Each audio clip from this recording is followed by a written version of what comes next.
Im Jahr 2015 veröffentlichten wir die Dokumentation Une vie de lutte über den von Nazis ermordeten Aktivisten Clément Méric, den Aufstieg rechter Kräfte in Frankreich und antifaschistische Kämpfe in Paris. Im Juni 2016 reisten wir erneut nach Paris, um einige Genossinnen wiederzutreffen und uns an den Gedenkaktionen rund um Cléments 3. Todestag zu beteiligen.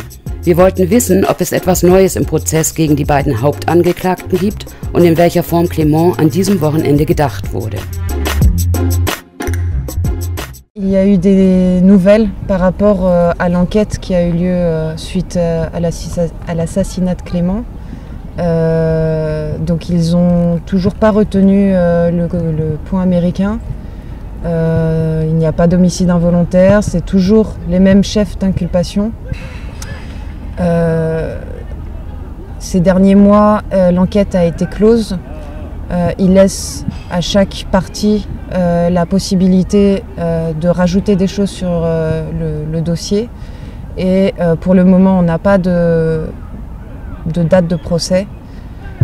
On nous a parlé peut-être de l'hiver 2017, mais on n'a aucune assurance de la date.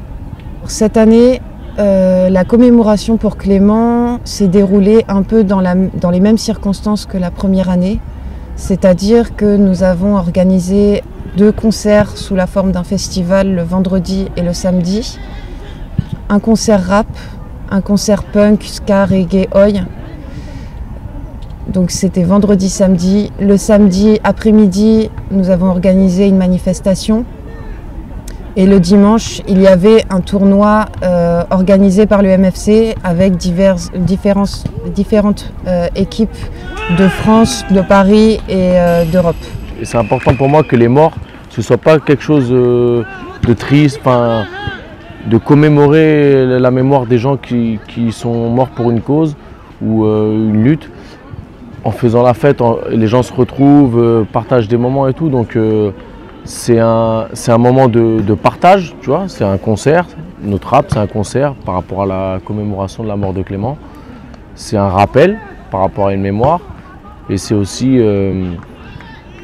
une façon de se dire, bon, bah, on est ensemble, on passe un bon moment, on se serre les coudes. Surtout que y a la mort de Clément, mais il y a la vie, quoi, et le contexte social et politique.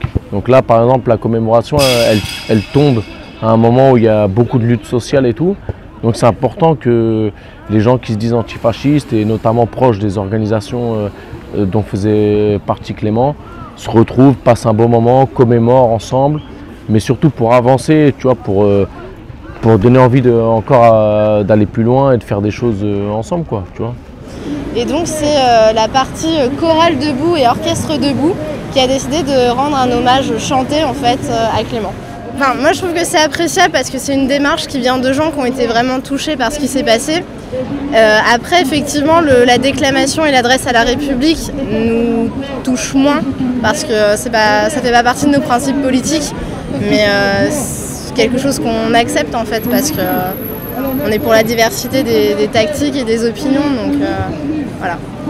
Pour ce qui est de l'intérêt vis-à-vis de ce qui s'est passé pour Clément, bien entendu, la première année, voire l'année même, tout le monde était intéressé, tout le monde était peiné, tout le monde a été touché.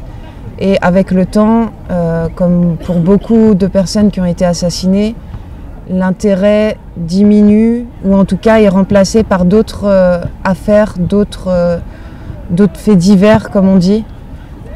Cette année, ça a été beaucoup plus difficile de réunir des organisations autour de cet événement.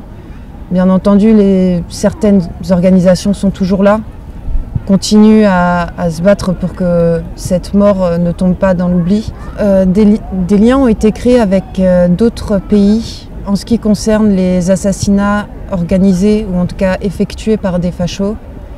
Des liens ont été créés avec les Italiens.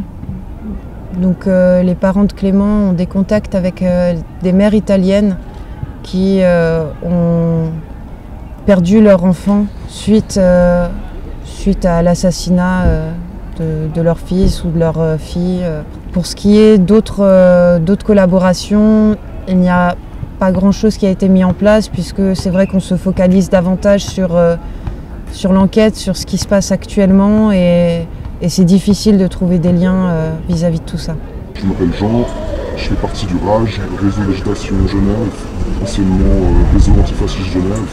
Si nous on est venus pour ce week-end pour la manifestation, à la base on était déjà venus il y a 3 ans en arrière, donc quand Clément a été assassiné, on est venu à la toute première manifestation. On est venu aussi au premier anniversaire de sa mort. Pour nous c'est très important d'être présent à ce genre de moment, pour montrer notre soutien moral et notre soutien aussi logistique à nos camarades ici. C'est très important parce qu'on a observé que l'extrême droite crée des alliances transfrontalières, transnationales, et que de l'autre côté il faut aussi qu'on tisse notre réseau et qu'on crée la solidarité sur un niveau international. Et c'est pour ça qu'on a également participé aux manifestations de commémoration de Dax à Milan. Et voilà, on pense que c'est extrêmement important de garder la mémoire de nos camarades qui ont été assassinés et de continuer leur lutte. Voilà, c'est très important de sortir de l'isolement et de créer des contacts au niveau international. On va lancer une campagne pour le procès en fait. On n'a pas encore de date, mais on commence dès maintenant à travailler sur ça. Parce que quand ça va arriver, il faudra qu'on soit prêt et prête à réexpliquer ce qui s'est passé, mais également être présent sur tout ce qui est Internet, étant donné que l'extrême droite est très très présente sur les réseaux sociaux. Beaucoup plus présente que nous en fait. C'est par exemple tout ce qui est intox, contre-vérité, pouvoir rétablir les faits, ce genre de choses, et également sensibiliser les gens en fait que c'est un crime politique. C'est pas juste une rixe qui a mal tourné dans une rue quoi.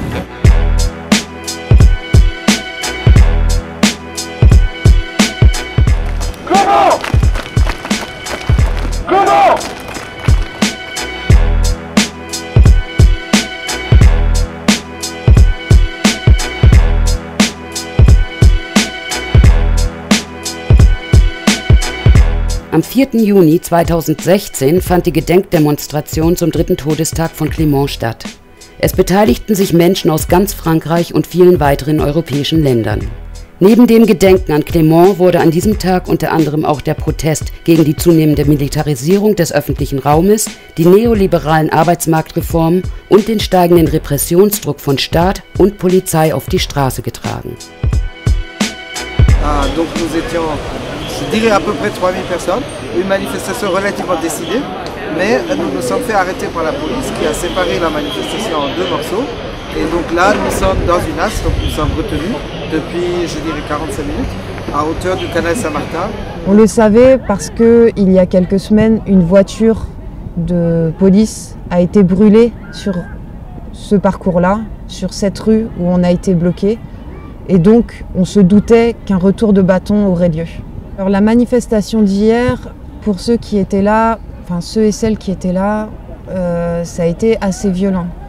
La manifestation devait se rendre d'un point A à un point B, devait partir de Stalingrad, circuler dans Paris pour finir dans le 20e arrondissement. La manifestation a commencé à 14h, elle s'est, on va dire, terminée vers 15h30, puisque les forces de l'ordre ont décidé de nasser, d'enfermer, ou en tout cas de bloquer les manifestants entre divers cordons de CRS. Au niveau de la répression, s'inscrit totalement dans les mouvements sociaux qui ont eu lieu ces derniers mois vis-à-vis de la loi travail. Plus on avance dans les manifestations ont lieu et les semaines passent, plus la répression est féroce.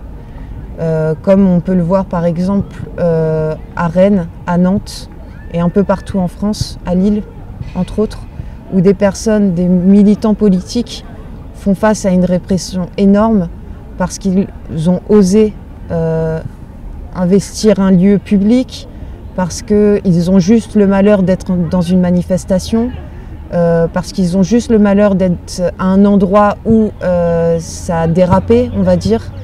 Et donc à partir de ce moment-là, tout militantisme devient répression. Je constate de mémoire de manifestant qui a un peu plus de 20 ans de manifestation derrière lui, c'est que je n'ai jamais vu la police faire monter autant la pression de manière systématique dans les manifestations. La violence sur les jeunes manifestants, sur les lycéens, c'est eux qui vraiment prennent le plus de coups, bien plus que nous dans les cortèges syndicaux, etc. Le fait de s'organiser collectivement pour lutter est criminalisé. Alors on dit casseurs, on dit déjà terroristes, ça c'est un discours qui a toujours existé évidemment, mais là il est appuyé par des détentions préventives, des gardes à vue qui sont systématiquement prolongés, des arrêts comme ça préfectoraux totalement arbitraires. Et les avocats eux-mêmes nous disent, aujourd'hui, c'est vraiment une parole d'avocat, aujourd'hui tout est possible. Aujourd'hui, par exemple, la police, il y avait une manifestation antifasciste hier, la police a donc encadré toute une partie de la manif, et les gens pour sortir devaient laisser tout ce qu'ils avaient sur eux. Donc je veux dire, c'est du vol caractérisé de la part de la police dans un cadre... et effectivement, les gens se laissent faire, on pourrait le critiquer, mais en même temps, l'arbitraire policier étant ce qu'il est, aujourd'hui, on ne sait même plus trop comment s'y défendre. Et je crois qu'il y a tout un travail aussi qui est mené, de dire non, tout n'est pas permis, non, on peut encore utiliser ce qui reste du droit pour se défendre. Et il y a aussi tout un courant qui se développe là-dessus, y compris sur l'entraide. Aujourd'hui, les gens sont beaucoup mieux équipés, par exemple, contre le gaz lacrymo que ce que moi j'ai jamais vu de toute ma vie. C'est-à-dire aujourd'hui, il y a des gaz qui sont lancés. Si vous n'avez rien, il y a 10 personnes autour de vous qui vont vous proposer de vous nettoyer les yeux. C'est tout à fait nouveau. Pas que des gens le fassent, des gens le faisaient déjà avant. Mais le côté systématique et le fait que ça soit rentré dans des pratiques communes. Ça, je crois que c'est vraiment intéressant, même si c'est un peu anecdotique, je crois que ça veut dire quelque chose.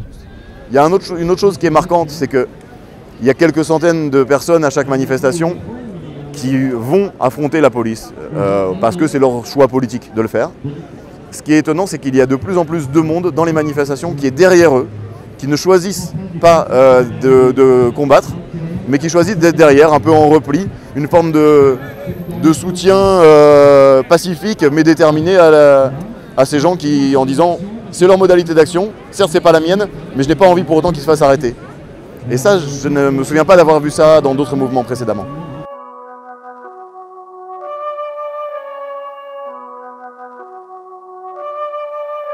Nach den Anschlägen im November 2015 verhängte die französische Regierung den Ausnahmezustand, der seitdem fortwährend vom Parlament verlängert wird und bis heute andauert. Der Notstand, der unter dem Vorwand der Verhinderung terroristischer Attentate verhängt wurde, zieht eine zunehmende Militarisierung des öffentlichen Raumes nach sich und erleichtert staatlichen Sicherheitsorganen das repressive Vorgehen gegen politisch unliebsame Personen und Strukturen erheblich.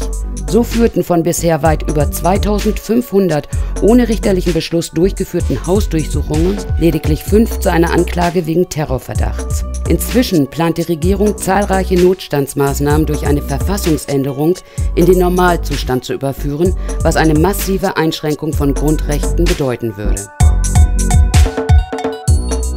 Alors l'état d'urgence, c'est quelque chose qui a complètement chamboulé l'atmosphère politique en France, ou en tout cas l'activisme, puisque à partir du moment où ont eu lieu les attentats, bien entendu l'état d'urgence s'est mis en place, la police est de plus en plus présente dans les rues, voire il est impossible de ne pas croiser la police quand on sort.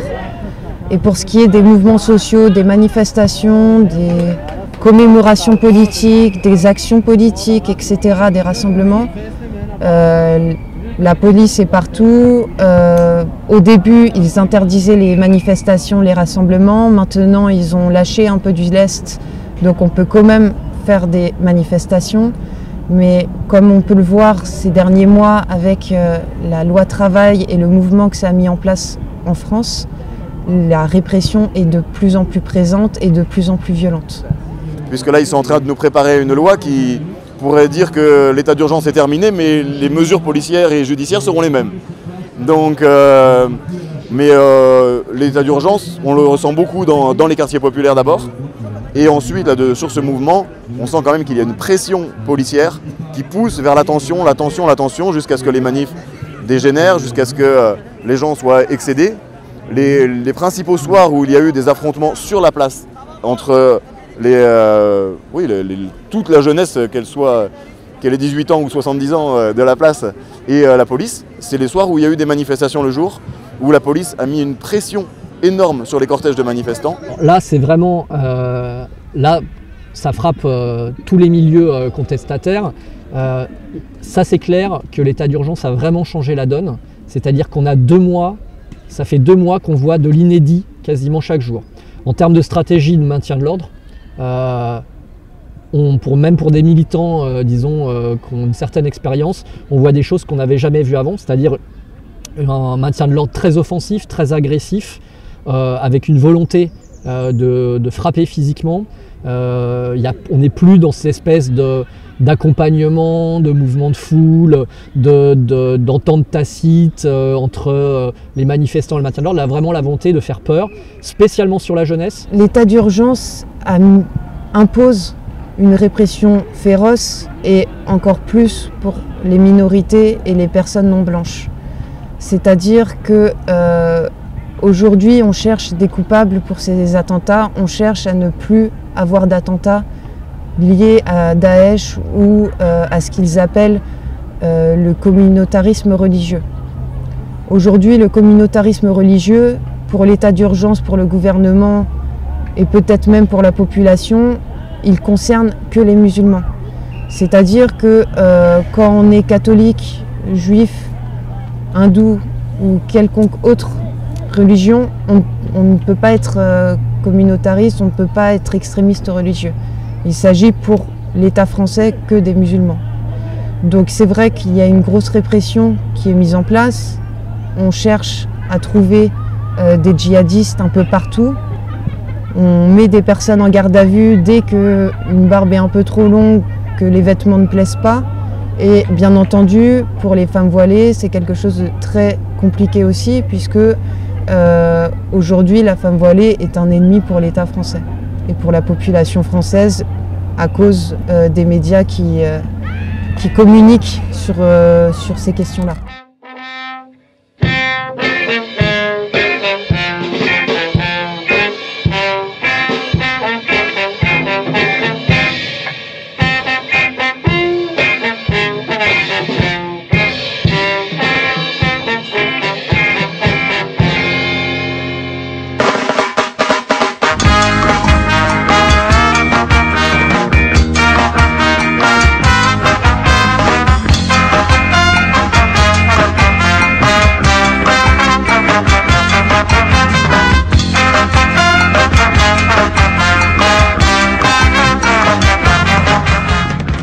Im März 2016 regte sich in Frankreich Widerstand gegen eine neoliberale Arbeitsmarktreform der Regierung. In der Folge organisierten französische Gewerkschaften Streiks, die sich auf das ganze Land ausweiteten. Parallel formierte sich eine junge Protestbewegung, die sich Nuit debout nennt und unterschiedliche Menschen zusammenbrachte, die bald nicht mehr nur das neue Arbeitsgesetz kritisierten, sondern das politische und wirtschaftliche System in Frage stellten.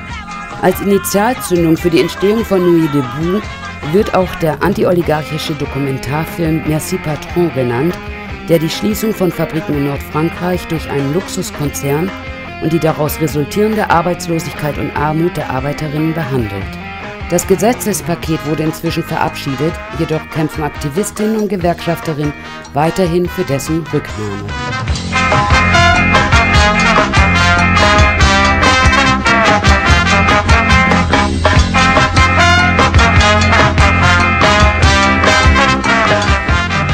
Alors, au départ de Nuit debout, il y a plusieurs accidents. D'abord, il y a un film, le film lié à un journal qui s'appelle Fakir. Le film s'appelle Merci Patron. Et les personnes qui ont fait ce film se sont rendues compte qu'aux avant-premières du film, il y avait beaucoup de gens qui sortaient avec beaucoup d'énergie, envie de faire des choses. Et ils ont dit, ok, on prend les coordonnées de tous les gens qui viennent voir ce film et on va se retrouver un jour à la Bourse du Travail qui se situe juste de l'autre côté de la place. Et on va voir ensemble qu'est-ce qu'on fait de toute cette énergie. Et à la fin d'une assemblée a été proposé, après la manif, on ne rentre plus chez nous. On en a marre de faire une manif une fois par semaine, retourner travailler, on revient la semaine d'après, on retourne travailler, etc. Il y a une manifestation, celle du 31 mars, après laquelle on ne rentrera plus chez nous, on investit une place et on y reste. Et ça s'est organisé à partir de là. Il y a des dizaines, des centaines de personnes qui ont organisé le fait qu'on puisse rester ici toute une soirée et même tout un week-end pour pouvoir parler de politique, pour pouvoir nous retrouver parce que nous étions en lutte sur différents secteurs d'activité et nous avions envie de pouvoir partager les raisons de nos mobilisations, nos moyens de mobilisation et même notre mobilisation. Donc on a fait ce qu'on appelle la convergence des luttes en se retrouvant ici et en prenant le temps de se rencontrer, de discuter et de construire ensemble.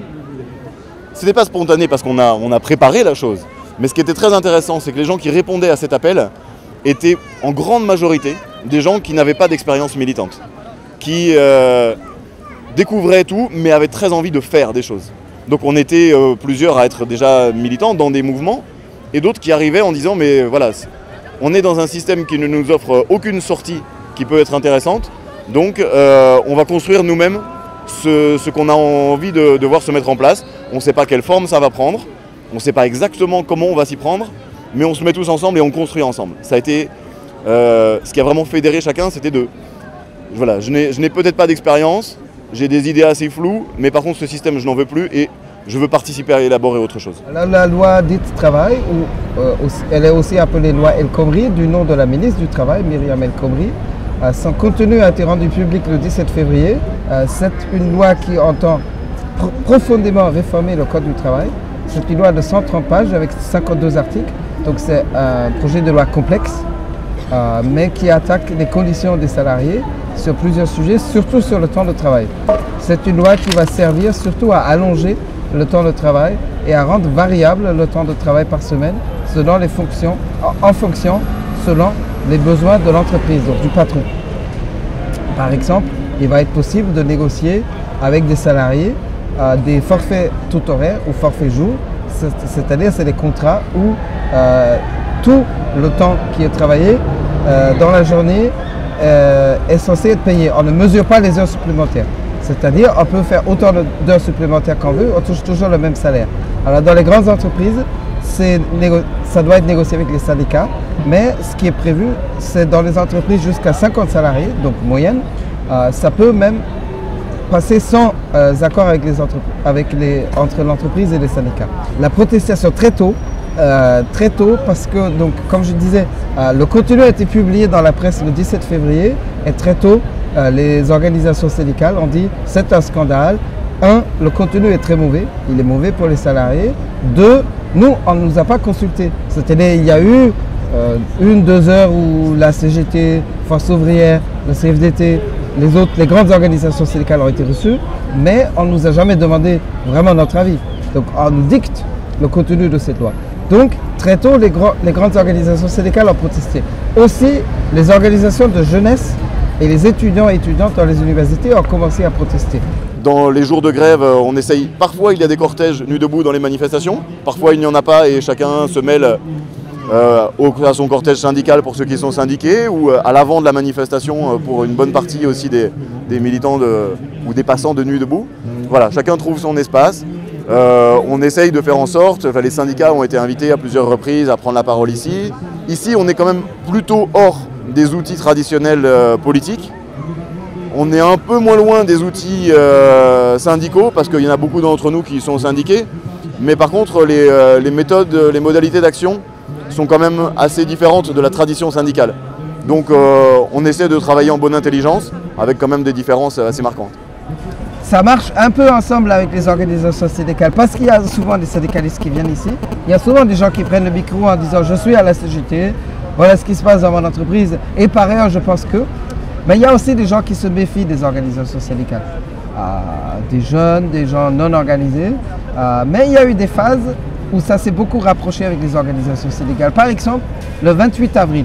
Le jeudi 28 avril, c'était aussi une journée de manifestations et de grandes manifestations. À Paris aussi, il y avait 50-60 000. Et le soir, étaient invitées les organisations syndicales au meeting, donc à la réunion publique sur la place, le soir après la manifestation. Et le chef de la CGT, donc le porte-parole, le secrétaire général, voilà, le secrétaire général de la CGT, Philippe Martinez, qui représente quand même 700 000 syndiqués, il est venu. Il a parlé en premier. Il a laissé plein de gens parler avant lui, il a attendu patiemment.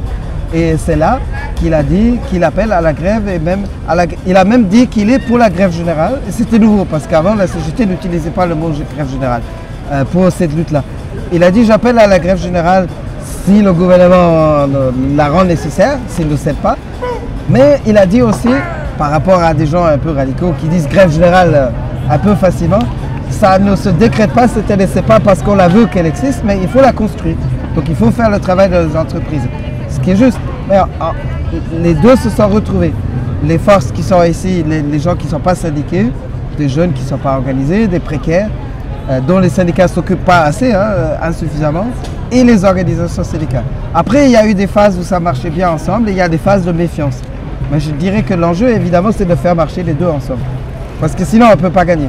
Alors, la CNT, c'est un syndicat anarcho-syndicaliste et syndicaliste révolutionnaire. Donc, on est implanté dans pas mal de secteurs professionnels, un peu partout en France, avec plus ou moins d'importance selon les secteurs professionnels, selon les régions.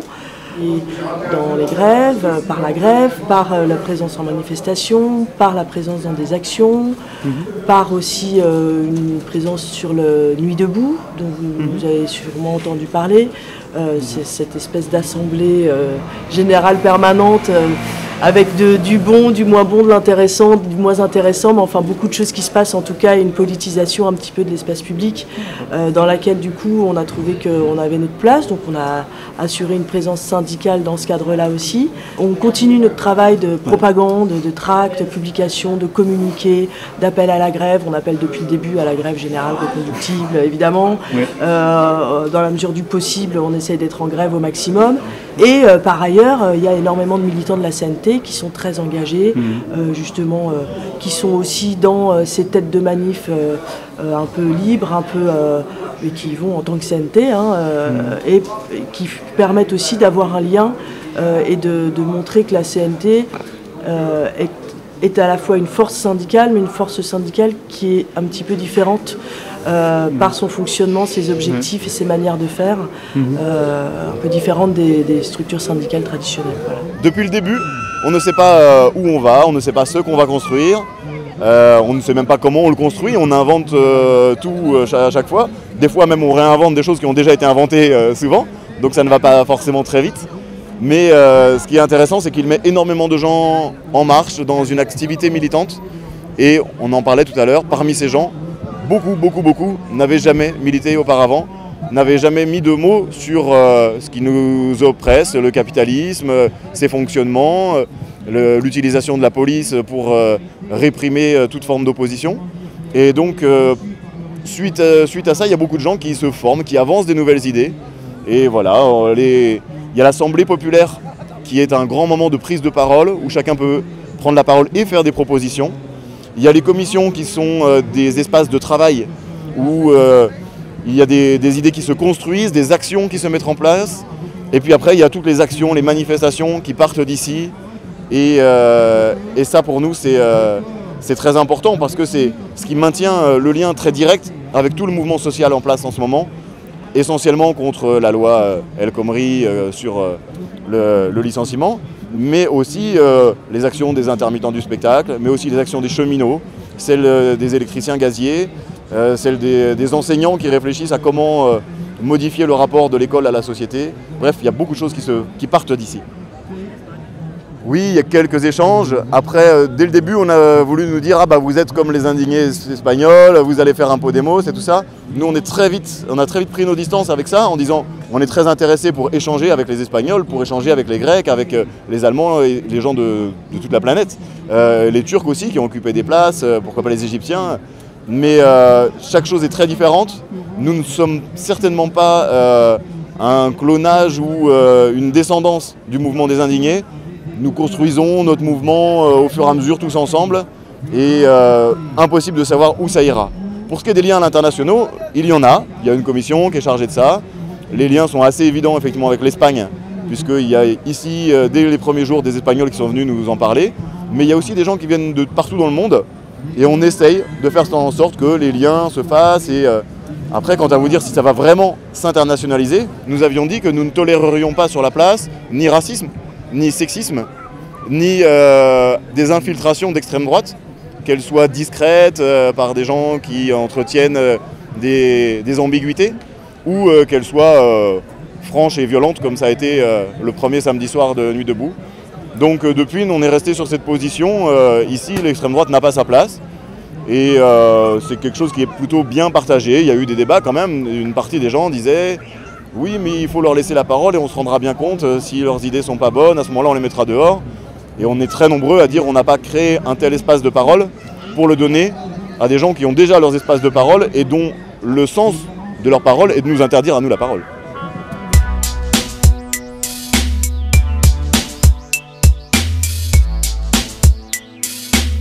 Trotz einer neuen sozialen Bewegung von links gewinnen rechte Kräfte in Frankreich sowie in vielen anderen Ländern Europas weiterhin an Stärke. Der Front National, der das Klima der Angst nach den Anschlägen im November 2015 schürte und für sich nutzte, konnte bei den Regionalwahlen im Dezember 2015 mit 6,7 Millionen Stimmen im zweiten Wahlgang das beste Ergebnis seiner Geschichte erzielen. Weiterhin gehen tausende Menschen mit der reaktionären Manif pour tous gegen die Ehe von Homosexuellen auf die Straße. Neurechte Bewegungen versuchen unter dem Deckmantel der Meinungsfreiheit mit rassistischen Ressentiments in der Gesellschaft Anschluss zu finden.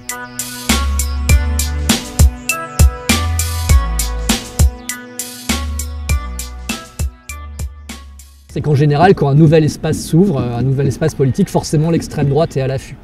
Alors pour prendre l'extrême droite institutionnelle, donc le Front National, ils ont un problème.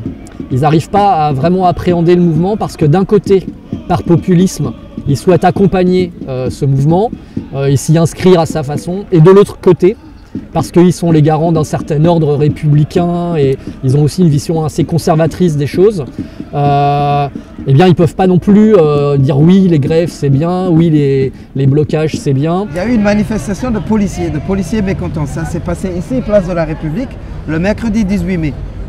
Il y a eu 1 millier de policiers, de différents syndicats policiers, notamment un qui est marqué à droite qui s'appelle Alliance. Les policiers ont manifesté ici. Et ils sont venus soutenir massivement. Donc le FN a communiqué. Ils ont communiqué avant et ils ont dit nous on soutient les policiers. Alors c'était une propagande un peu bête parce qu'ils avaient par exemple le chef du Front National en Ile-de-France, donc en région de Paris, qui s'appelle Valéran de Saint-Just.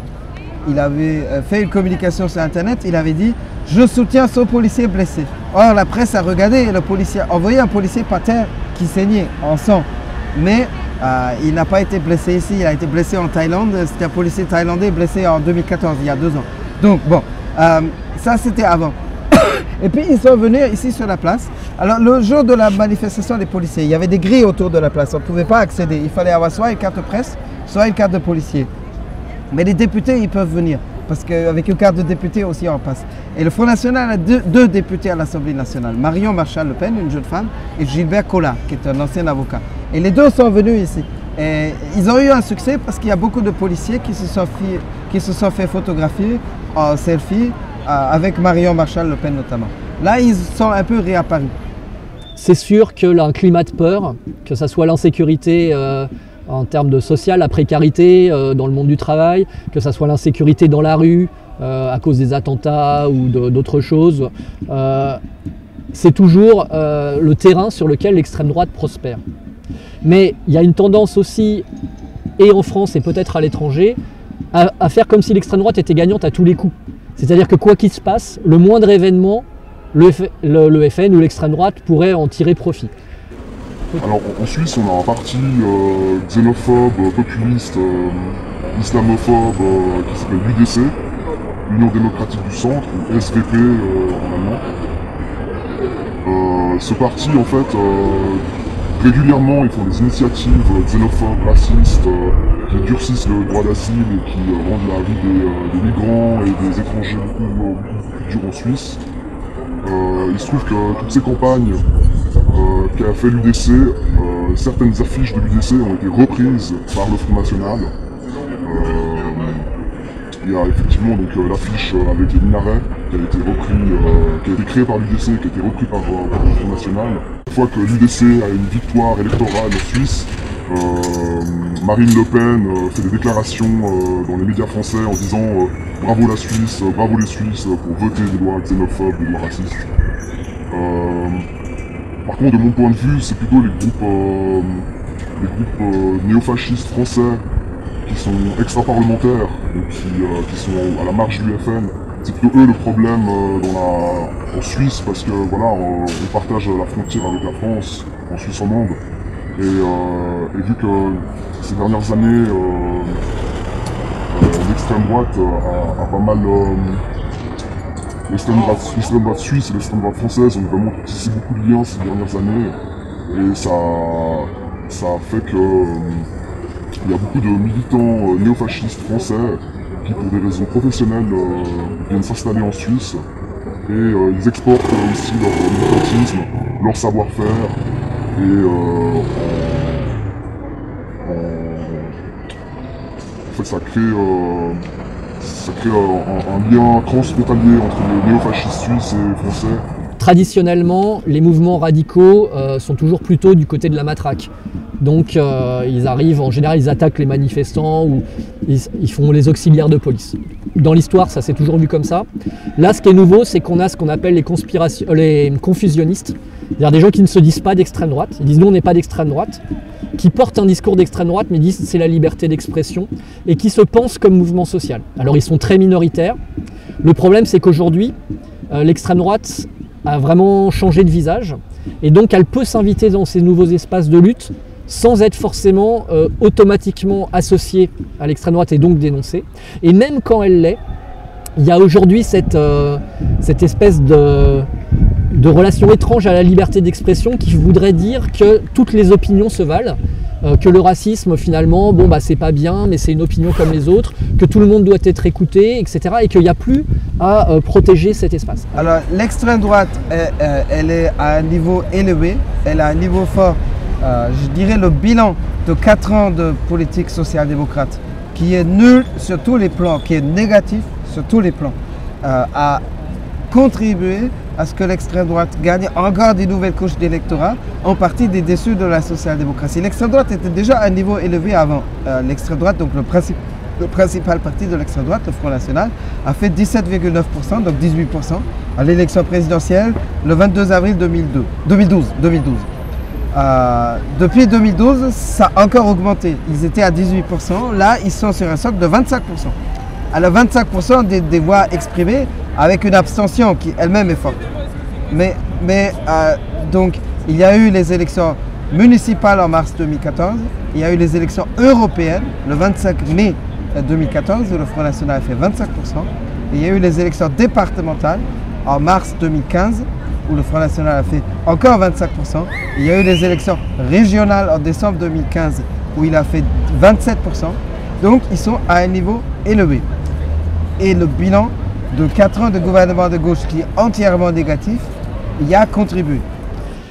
Après, nous, en tant qu'antifascistes autonomes, la question électorale, elle nous intéresse, mais elle ne nous concerne pas directement, parce que ce qui nous semble important, c'est pas de savoir qui va gagner les élections en 2017, c'est de savoir est-ce que les gens vont enfin réfléchir à la façon dont la société elle est organisée et dans la façon dont eux-mêmes ils veulent vivre.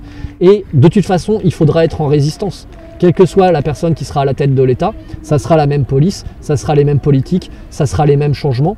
Et nous, quel projet on développe, quel projet on porte. Et je crois que ces questionnements-là, elles commencent à faire leur retour. Après le soutien vient l'action. Ces suicides, je n'y crois pas, connaissant le vrai visage de la répression. Ils battent le fer avec autant de virulence que les potes de CRS arpentent le pavé. Pays de flics et de collabos, de démocrates et de socialos, vendus au capital et à la propriété privée. Il faut les voir manifester pour le Tibet, manger bio et soutenir la violence à l'étranger. Alors que dans nos banlieues tristes, ils sont choqués par la révolte d'une jeunesse étouffée dans des quartiers. Il faut les voir, ces social traîtres, brandir une putain de rose qui s'apparente à une fleur de lys, essayant de nous faire croire qu'ils sont socialistes, en nous citant Jaurès comme jadis. Mais bordel, ils peuvent se noyer dans leur pisse. Luttez, résistez, organisez-vous en mouvement collectif, groupe d'affinité, pas de parti chez nous. En debout un indépendant, adepte de l'autonomie. Le peuple on vit avec et connaît chaque partie de son anatomie. Lutter, résister, organiser-vous. C'est que pour nous, le rap dans la lutte antifasciste, c'est un outil culturel à travers lequel on exprime des choses qui s'inscrivent dans les luttes antifascistes. Et du coup, si on peut faire des concerts de rap en passant des bons moments avec des gens à qui on fait découvrir un discours ou à qui on porte une parole, ou sinon juste pour du soutien ou du kiff avec des camarades antifascistes et tout, c'est un kiff et un plaisir, quoi. La musique, c'est bien parce que c'est vrai que ça permet aussi de toucher, de sensibiliser des personnes à certaines idées et à certaines pratiques. Parce qu'en fait, tu choisis pas quand tu es touché par une musique. Donc ça te tombe un peu dessus et après tu cherches à comprendre pourquoi et tu peux creuser, gratter et voir notamment ce qu'on fait avec B-Boy Conscient, ce qu'on fait, notre façon en fait de faire de la musique, quoi. Aussi, je veux dire, dans la vie, comme on est organisé et ce qu'on fait en dehors, etc. Donc non, je pense que ouais, ça, même, enfin on l'a vu, il y a plein de gens qu'on a sensibilisés à des trucs, qui aimaient juste le rap en fait. Et puis ils se disent, putain, j'aime le rap, j'aime bien Première Ligne, et hop, tu rentres à l'intérieur de l'univers et puis voilà, quoi. Ouais. Je pense que l'événement majeur, c'est quelque chose qu'on n'attendait plus, c'est-à-dire l'émergence d'un mouvement social progressiste en France. Il y avait eu dans les années 2000, 2013, 2014 un mouvement réactionnaire très important, la Manif pour tous, qui avait mis des centaines de milliers de gens dans la rue, et on commençait un peu à désespérer que de notre côté il se passe quelque chose.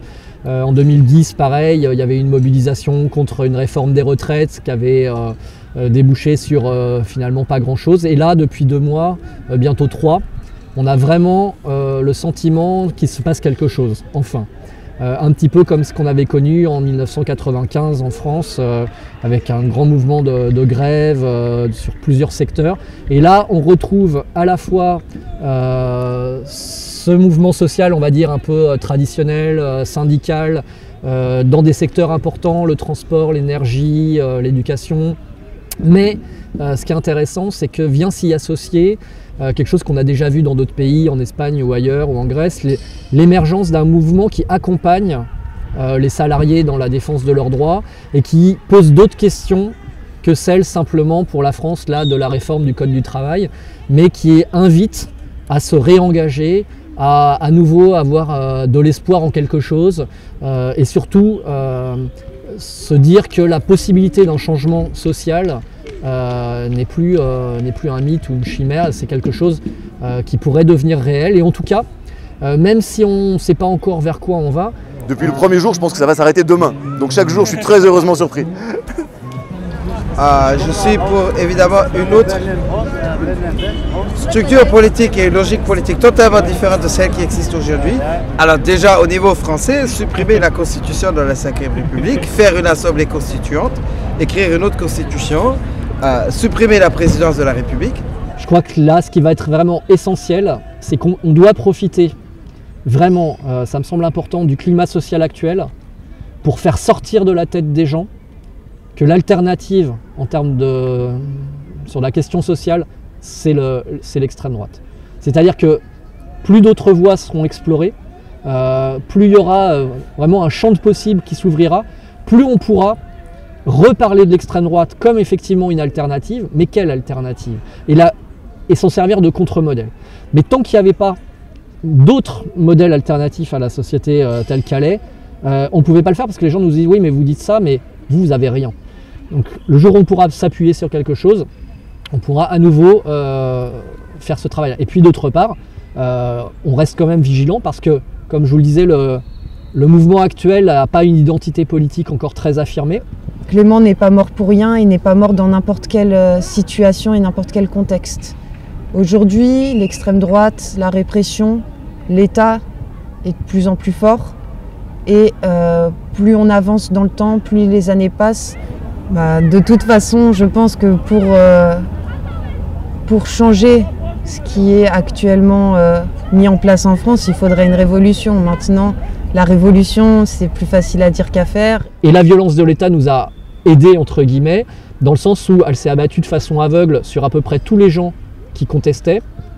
Et ça a quand même à un moment donné obligé les gens à voir que ce qu'on leur raconte depuis des années n'est pas tout à fait vrai, et là à se mettre dans une perspective révolutionnaire au sens large, c'est-à-dire la possibilité qu'un changement ne se fera pas en douceur, qu'il va falloir être fort, il va falloir être organisé, il va falloir être collectif, et qu'il n'y aura pas un seul moyen de le faire. Donc c'est ça qui est intéressant, c'est qu'il n'y a pas de dogmatisme pour l'instant, il n'y a pas de voie toute tracée, il n'y a pas la mainmise d'un courant ou d'un parti ou d'une organisation ou même d'une option politique ou d'une pratique sur ce mouvement. Il reste pluriel, il reste ouvert, il est minoritaire encore évidemment, mais il pourrait potentiellement en émerger quelque chose. Et pour des antifascistes évidemment, lutter contre l'extrême droite va